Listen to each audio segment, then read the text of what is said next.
Allahu Akbar, Allahu Akbar, Allahu Akbar. Allahu Akbar, Allahu Akbar, Allahu Akbar, Allahu Akbar. Allahu Akbar, Allahu Akbar. La ilaha illallah. Allahu Akbar, Allahu Akbar. Walillahil hamd. Dear brothers and sisters, today we are talking about one of the most important men who have ever lived on this planet Earth. He is one of the best 5 men ever, and the second most mentioned man in the Quran. He was a dear leader, son, father, and a husband. His rank is equivalent that he is equal to a whole nation.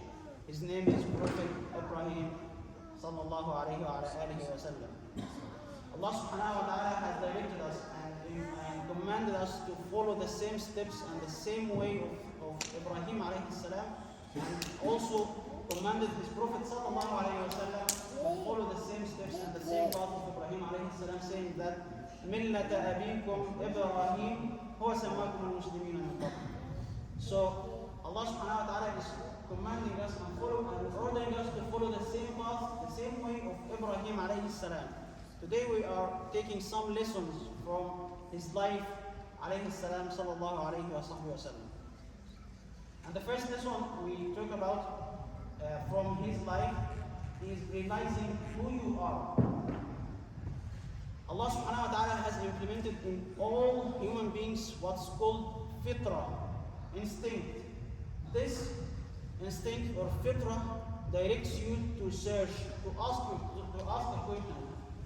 Especially the main questions in this life: why are we here? What are we worshipping? What's the main goal in this life? What am I aiming in this life? And Ibrahim was none other than human being, so through this fitra he started to ask the same question. Why am I here? Who's my Lord? To whom should I submit? What's the main goal in this life? So he starts to ask the same questions, and to understand that Ibrahim's life, we should know how his people used to live. His people has invented the horoscopic astrology, which is now known as zodiac science. So they look at the celestial bodies and assign some meanings to each body, like the sun, moon, and so on. And they used to worship two gods. One is the major and one is the minor.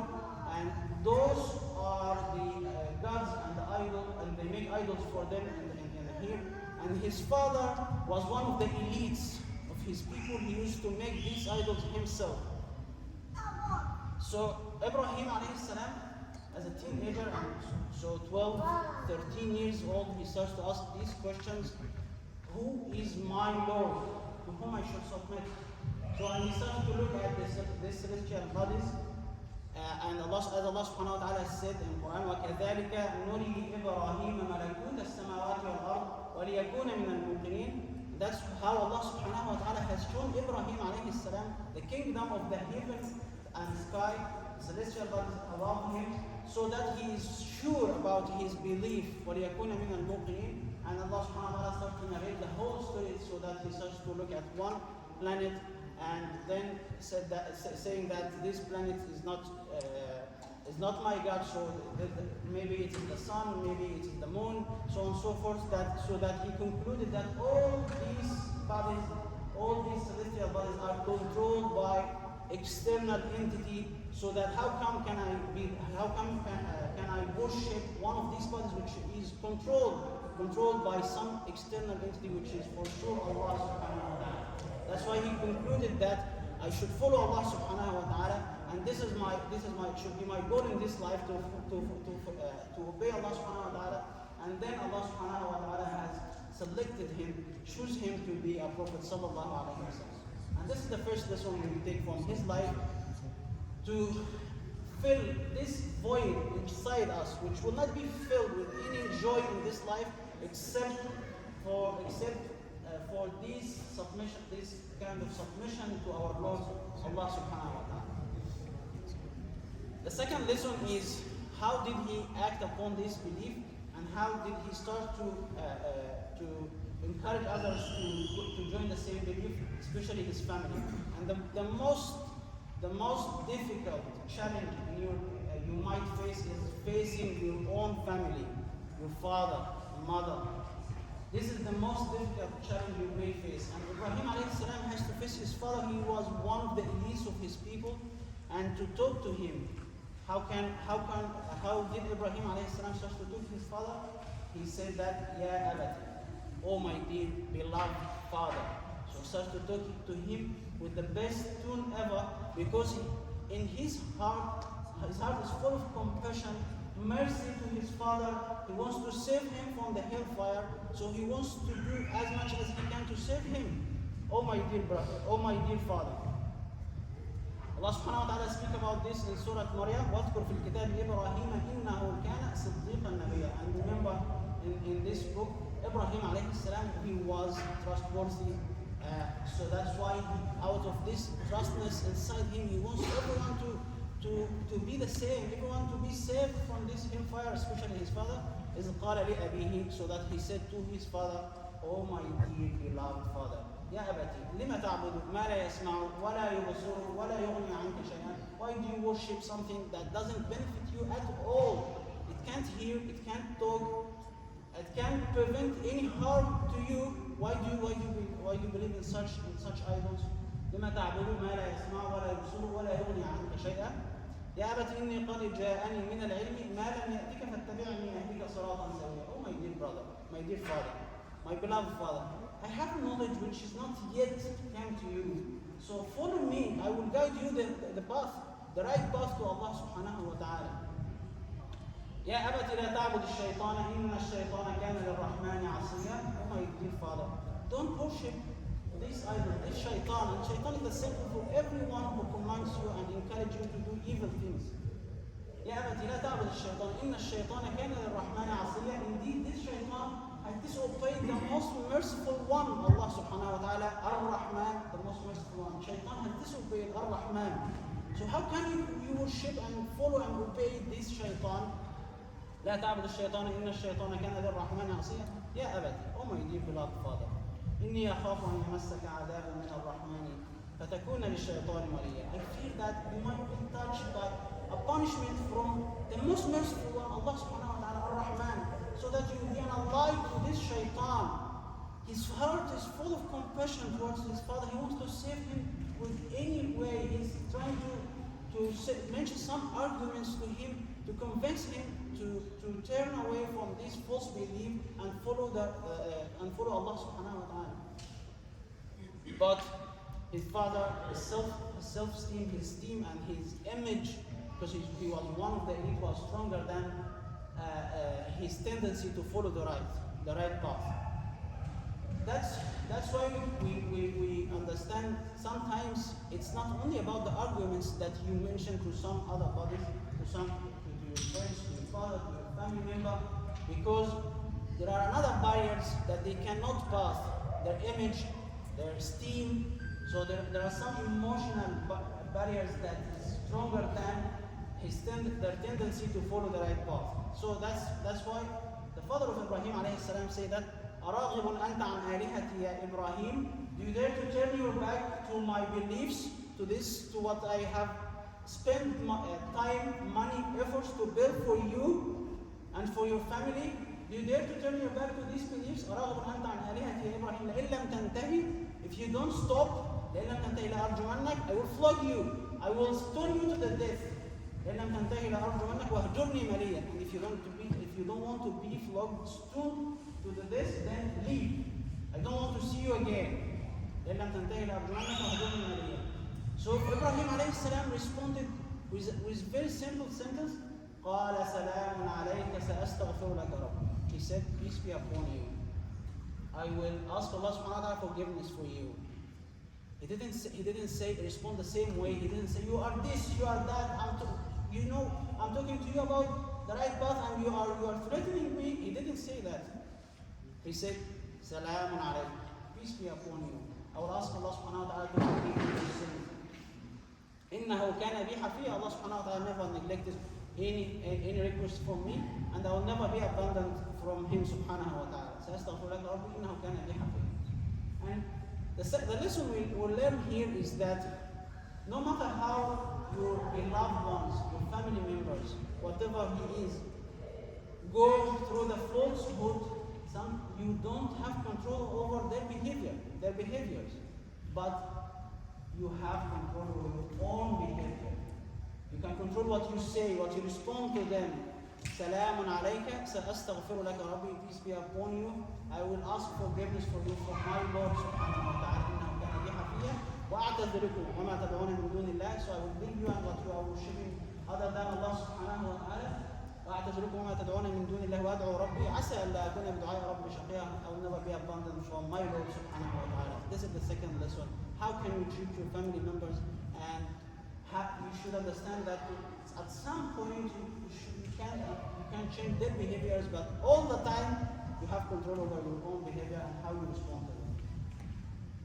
The third lesson is that he's still a teenager, Ibrahim alayhi salam, and he starts to have some discussion and debates with his fellows, his people, because the community of his community was the same as our community.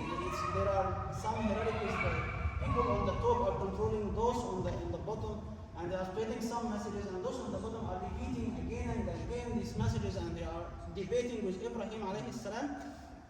So that Ibrahim alayhi salam starts to debate with them, ما هذه التماثيل التي أنتم لها عاكفون? What are these idols that you are worshipping other than Allah subhanahu wa ta'ala?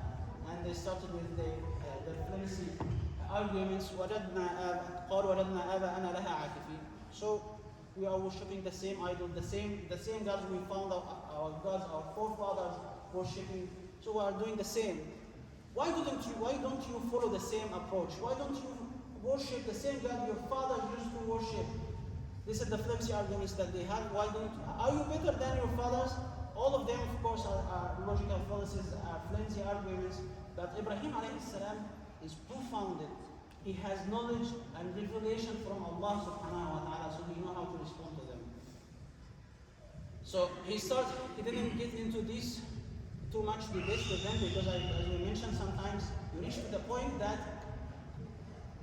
there are some stronger emotional barriers between them and following what you are saying. So Ibrahim alayhi salam stopped this argument and said, I'm sick. And what he meant actually is that I'm sick of what you believe, I'm sick of your behaviors, or your idols. That's why he left him sallallahu alayhi wa sallam. And he make up some idea to do. We'll talk about it inshallah in the next khutbah. I say the short son of Allah subhanahu wa ta'ala forgiveness for you and me.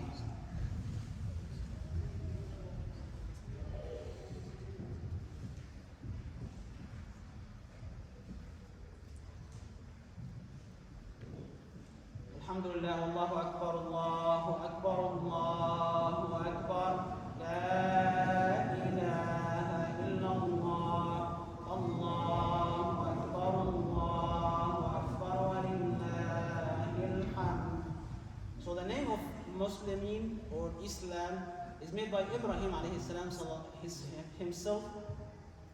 So that's why Allah subhanahu wa ta'ala kept mentioning in Quran, Millata abikum Ibrahim. So you should follow the same path, the same way of your father Ibrahim alayhi salam. Back to our story, where Ibrahim alayhi salam make up some idea, and he wanted to give them a shock so that they may wake up from what they believe about Allah subhanahu wa ta'ala. And he decided to destroy their idols. We're not here saying that we should destroy others' idols, of course. But Ibrahim alayhi salam was one of those people. His father is the one who made these idols. So he's one of them. His father made these idols. That's why he decided to make this plan. And he came to them and he took to himself before destroying them with his hammer, saying to himself, مَا لَكُمْ لَا تَنْطِقُونَ. So he's talking to himself, why these idols doesn't talk? مَا لَكُمْ لَا تَأْكُلُونَ. They can't eat, they can't talk, they can't speak, they can't do anything. and he destroyed all of them and kept the biggest one and put the hammer on his shoulder. Then when they came back to the temples, seeing what happened, he starts to mention what has happened, and they remember that قالوا سمعنا فتى يذكرهم يقال له إبراهيم. We hear that there is a teenager who used to speak about them badly. His name is Ibrahim. That's why they need to bring him to the king court, asking him about what he has done. قالوا من فعل هذا بآلهتنا إنه لمن الظالمين. قالوا سمعنا فتى يذكرهم يقال له إبراهيم. Then bring him to the court, asking him, did you do it? He said that بل فعله كبيرهم هذا فاسألوهم إن كانوا ينطقون. Actually, ask the biggest idol. He did it to them. Didn't you see the hammer on his shoulder? They فرجعوا إلى أنفسهم فقالوا إنكم أنتم الظالمون. So they waited a bit and think that they are saying nonsense. How come we are worshipping something that can't speak, they can't move, they can't talk, they can't eat, they can't do anything. فرجعوا إلى أنفسهم فقالوا إنكم أنتم الظالمون. ثم نكسوا على رؤوسهم قالوا لقد علمت ما هؤلاء ينطقون. They whispered to him, hey man, we know that they can't respond, they can't do anything. What are you talking about? How come this guy, the biggest one, can destroy the others? So about Ibrahim alayhi salam responded back again. قال أتعبدون من دون الله ما لا ينفعكم شيئا ولا يضركم أف لكم ولما تعبدون من دون الله أفلا تعقلون. How come you worship something that can't move any of their parts? أف لكم, fight you and what you are worshiping other than Allah subhanahu wa ta'ala. Don't you think? Then they decided to support their activism, support their noble ideas, follow us, حرقوه وانصروا آلهتكم إن كنتم فاعلين. Then we should burn him, we should support our noble ideas and be activists and bring some wood so that we can burn him sallallahu alayhi wa sallam. And they brought as much wood as they can and put it in a district and made a hellfire that can burn the flies and the birds in the sky. And they decided to throw him sallallahu alayhi wa sallam into this fire. But Allah subhanahu wa ta'ala has saved him from this fire. I don't want to make a long khutbah, so we can continue his story sallallahu alayhi wa sallam in the next khutbahs in Jum'ah inshallah. I ask Allah subhanahu wa ta'ala to guide us to follow the same steps of our father Ibrahim sallallahu alayhi wa sallam. Allahu Akbar, Allahu Akbar, Allahu Akbar. La ilaha illallah, Allahu Akbar, Allahu Akbar, wa lillahi alhamd. كل عام وأنتم بخير. تقبل الله منا ومنكم. جزاكم الله خير.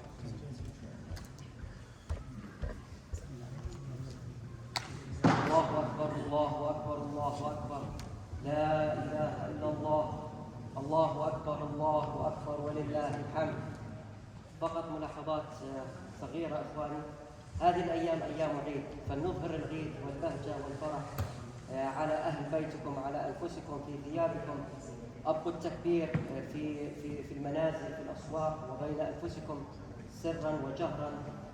الملاحظة الثانية، أفضل الأعمال التي يقام فيها في فترة عيد الأضحى هي تقديم الأضحية لمن استطاع عمليا ولمن توفر لديه المكان للقيام بذلك.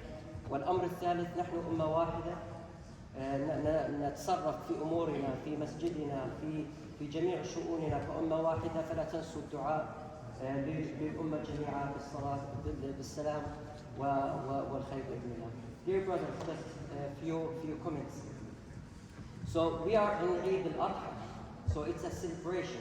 So you please make sure to show this celebration. Make sure to share the enjoyment of Eid among your wives, kids, among yourselves.